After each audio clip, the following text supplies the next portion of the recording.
The Radio Memories Network is brought to you in part by Liberated Syndication. Podcast publishing made easy. Libsyn.com. That's Libsyn.com. Superheroes are those fictional characters noted for their feats of courage and nobility, and who possess abilities beyond those of mere common man. They have inspired us since their debut in 1938 and have kept us in suspense with epic adventures. Join us as we go back to the early days of radio and our imaginations. Now to this week's action-adventure of superheroes. Now join us for an exciting episode of Batman. Faster than a speeding bullet. More powerful than a locomotive. Able to leap tall buildings at a single bound. Look, up in the sky. It's a bird. It's a plane. It's Superman.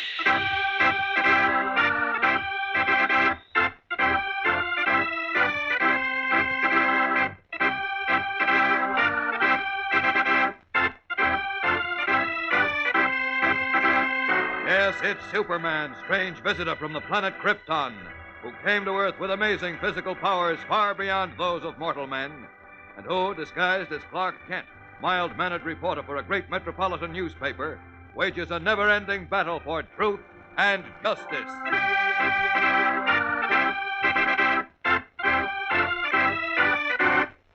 Today, as Superman searches for them, the mysterious Mr. Jones reveals ominous plans for his prisoners, the famous Batman and Robin. Batman and Robin are going to play an ace card for our cause, Ed. And they're also going to put us on Easy Street for the rest of our lives. Yeah? When? Today, Ed. Today. Then, tonight, when we no longer need them, Batman and Robin will die.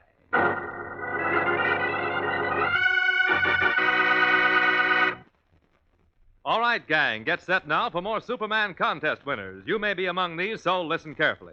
Elaine Edinburgh, Philadelphia. Velma Bristow, Topeka, Kansas. Carol Childers, Louisville, Kentucky. Mario D'Annunzio, Woonsocket, Rhode Island. Chris Von Grant, Scarsdale, New York. Dee Apgood, Idaho Falls, Idaho. Kenneth Kaminsky, Patterson, New Jersey.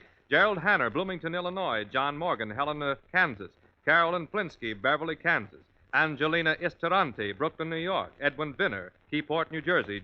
Charles Clay, Woodmere, Long Island. Roberta Trowbridge, Leavenworth, Kansas. John O'Brien, Albany, New York. David Duran, Clifton, New Jersey. Richard Moore, Manchester, New Hampshire. Edward Baker, Brooklyn, New York. Julia Stachwa, Chicago. Billy Francis, Crookston, Minnesota. Warren Gay, Topeka, Kansas. Roberta Jerry, Omaha, Nebraska. Nancy Cahill, Dubuque, Iowa. James Blackwell, Williamson, West Virginia. Ann Painter, Baltimore, Maryland. Eleanor Henderson, Coatesville, Pennsylvania. Robert Shader, Bayonne, New Jersey. Alan Pratt, Glen Cove, Long Island. Gene Woodhull, Coatesville, Pennsylvania. Donald Green, Tuscaloosa, Alabama. Charles Stanfield, Omaha, Nebraska. David Hollenbeck, Cape Vincent, New York. Ray Williamson, Brayton, West Virginia. Sharon Larson, Stokey, Illinois. Carol Wright, Minneapolis. Ann Fernandez, New Egypt, New Jersey. Richard Stevens, Portland, Oregon. Danny Kuntz, Wichita, Kansas. Mary Ann Schmid, Union City, New Jersey. Paul Keenel, Freewater, Oregon. Richard Donahue, Brookline, Massachusetts. Billy Sharp, Leavenworth, Kansas. Marlene Scoris, Folsom, California. Mickey Shelton, Alexandria, Virginia. Paul Piskovsky, Salem, Massachusetts. Phyllis Dyer, Abilene, Kansas. Peter Barazja, Barlington, New Jersey. Claire Relling, Chicago, Illinois. Dorothy Jors, Milwaukee, Wisconsin. And Jackie Mayer, Covington, Kentucky. Well, that's all for now, gang. More later in the program. So be sure to keep listening.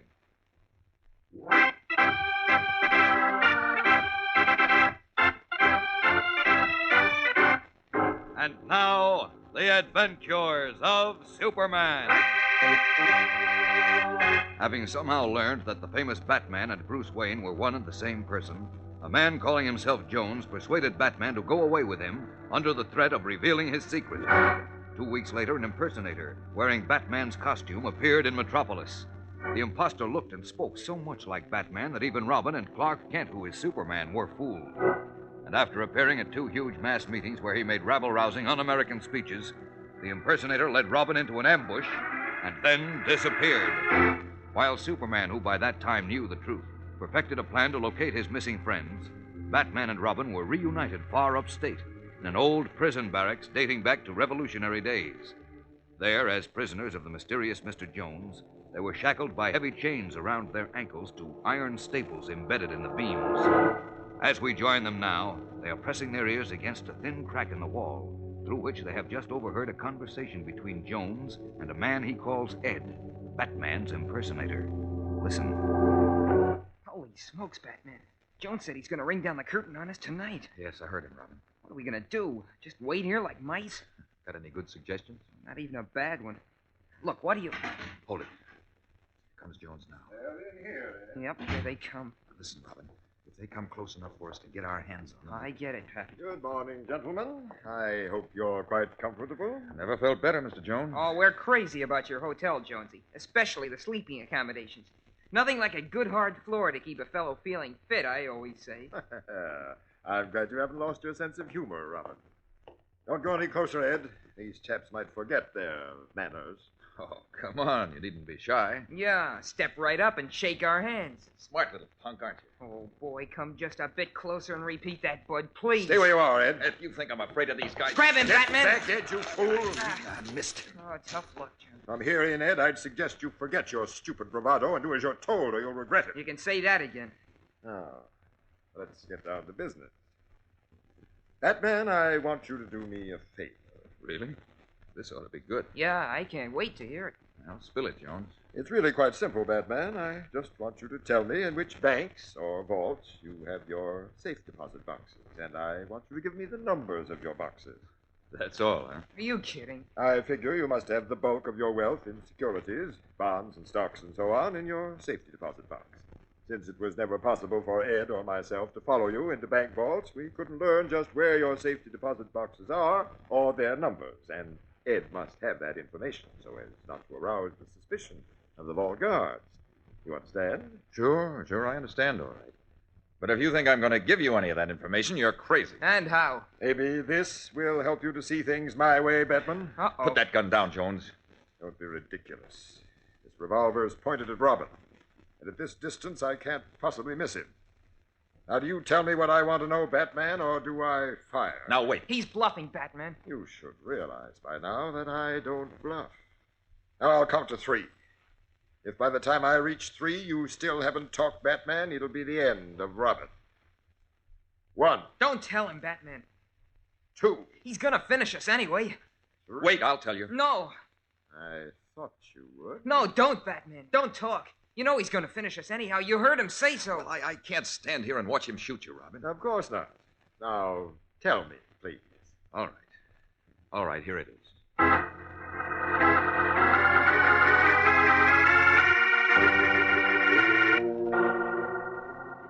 I've just come from the Daily Planet radio station, Lois. It's all set. What's all set, Clark? The broadcast of the recording of Mr. Jones's voice. You know, the one I found in Batman's study? Yes. The station has agreed to run it. That's right. They'll broadcast it once every hour with the announcement that anyone who identifies the voice will be paid $10,000. $10,000? Yep. But why, Clark? Well, as I told you the other day, I'm sure this man Jones is responsible for Batman and Robin's disappearance. And I'm also sure that Jones isn't his right name. But how can you be sure? Because I've heard his voice before, somewhere, Lois. In public, I think. And it didn't belong to anybody named Jones. I see, but how can I you... figure somebody who will hear the recording of his voice will be able to identify him. With a chance to win $10,000, practically everyone within reach of the planet wavelength will listen. That's what we hope. But we're only a local station, Clark. Suppose Jones, or whatever his name is, hangs out, we'll say, 1,000 miles away and is known only out there. Taking care of that. This morning, I personally delivered copies of the recording to 500 radio stations in every part of the country. So you see, there's nothing to worry. You personally delivered recordings all over the country this morning. Yeah, that's right. Well, how could you? How could I... well, I mean, I... You mean you sent them out? Airmail? Well, not exactly, but... Clark, what are you stuttering about? Oh, I know. I guess I'm just nervous, Lois. Batman and Robin, I mean. I'm sure they're in great danger. Yes, I'm worried too, Clark. Fantastic as it sounds, I'm beginning to believe you were right, and that it wasn't Batman who made those un-American speeches. Oh, I'm positive it wasn't. If only... Uh-oh. What's the matter? 10:15, time for the Planet announcement. Brought this portable radio down so we could hear it. Oh, well, turn it on. Ma'am. There. Listen. And now we're going to play a recording of the voice. It's the voice of a man. And if anyone can properly identify it, he or she will be paid $10,000. Quiet, Lois. Huh? I didn't say anything. Here it is. Listen closely, please. Strange or not, I insist that you come to my place with me now to discuss the matter. That's Jones, isn't it, Clark? Yes. It's not a cock and bull story. What's he talking about? It doesn't make any sense. Oh, we cut out Batman's voice so as not to confuse anyone. Oh, I see. That's sheer nonsense, as you can find out. But we're wasting time. I insist that you come away with me at once. There you are, ladies and gentlemen. Can you identify that voice? Well, there's $10,000 waiting for That's you all if there you is. can. Now, if only somebody can identify Lois before it's too late. It's our only chance to save Batman and Robin.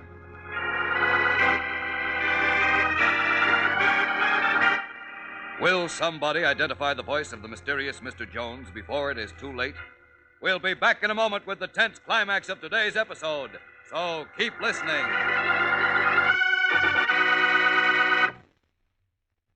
Stand by now for more contest winners. Here they are. Marilyn Heisem, Santa Monica, California. Carl Bereshki, Waterford, Wisconsin. Marilyn Stunson, Aberdeen, South Dakota. Lois Heyman, Cicero, Illinois. Dally Tabor, Topeka, Kansas. Gail Cox, Elk River, Minnesota. Roy Bowman, Memphis, Tennessee. Edward McCarthy, New Dorp, Staten Island. Barbara Mortensen, Chicago. Carol Traken, Philadelphia. Claudette Lucas, Gary, Indiana. Patricia Hund, Leavenworth, Kansas. Harry Bernsby, Patterson, New Jersey. Alfred Cody, Manchester, New Hampshire. George Francis, Reno, Nevada. Charmaine Theberg, Brunswick, Maine. Darlene Komatz, Wisconsin Rapids, Wisconsin. Georgie Lordy, Topeka, Kansas. Linda Warmcastle, Chicago. James Dunnigan, Wisconsin Rapids, Wisconsin. John Perrault, Neptune, New Jersey. Stephen Morrison, Brooklyn, New York. Elnora Brown, Big Stone City, South Dakota. Mike Vossi, Chicago. Erwin Schmalberg, Forest Hills, Long Island. Catherine Olson, Granite Falls, Minnesota. Patsy Nipple, Wisconsin Rapids, Wisconsin. Seymour Kosnizoff, Bronx, New York. Dwayne Kisa, Wichita, Kansas. Jerome Herody, Chicago. Philip Anderson, Newark, New Jersey. William Fawcett, Marshallton, Delaware. Ann Sawyer, Dubuque, Iowa. Henry Heftelberg, Brooklyn, New York. Mary Tabor, Topeka, Kansas. Doris Rosenbach, Englewood, New Jersey. Ruth Laborsky, Bronx, New York. John Daugherty, Wilmington, Delaware. Dorothy Bedja, Chicago. Larry Jensen, Willis, Michigan. Dwayne Brymar, Dubuque, Iowa. Fred V. Brock, Great Kill, Staten Island. Stuart Uller, Birdsboro, Pennsylvania. Stephen Glaser, New Rochelle, New York. Joy Wider, Washington, D.C., Hans Peterson, Topeka, Kansas, Joya Wilson, Wauwatosa, Wisconsin, Judith Barash, New York City, Billy Webb, Weiss, Virginia, and Alvin Danker, Princess Bay, Staten Island. Well, that's all we have time for today, gang. If you weren't among these, you may be on tomorrow's list. So don't fail to listen.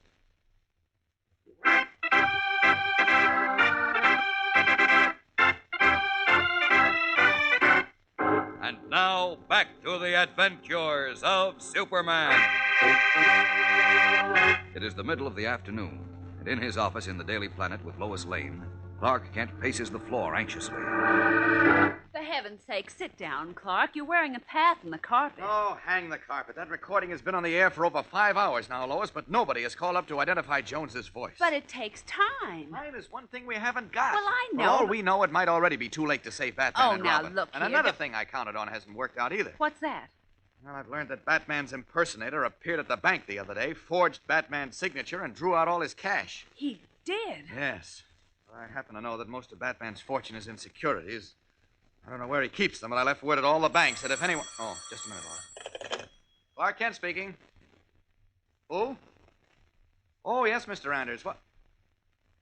He did? When? What is it, Clark? He's there now, you say? What is it? Well, hold him, stall him somehow. I'll be there at once. So long. Clark, what is it? Bruce, Batman's impersonator is at the Metropolis Trust Company now, in their safety deposit vaults. He is? Yes, I'm going right out there. Keep your fingers crossed that I'm in time, Lois. Rushing from his office to a deserted storeroom, Clark Kent swiftly strips off his business suit to reveal the blue costume and brilliant red cape of Superman. Up, up, and away!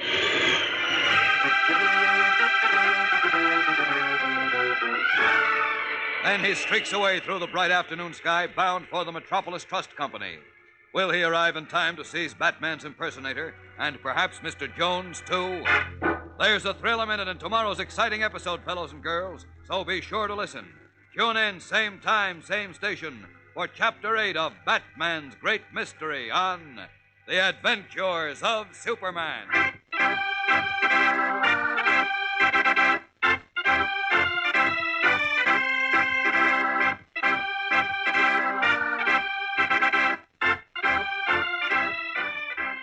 Superman is a copyrighted feature appearing in Superman DC Comics magazine and is brought to you Monday through Friday at this same time. This program came from New York. Stay tuned to your Mutual station for Captain Midnight, which follows in just a moment. And right after Captain Midnight, you will hear Tom Mix and his Ralston Straight Shooters. This is the Mutual Broadcasting System.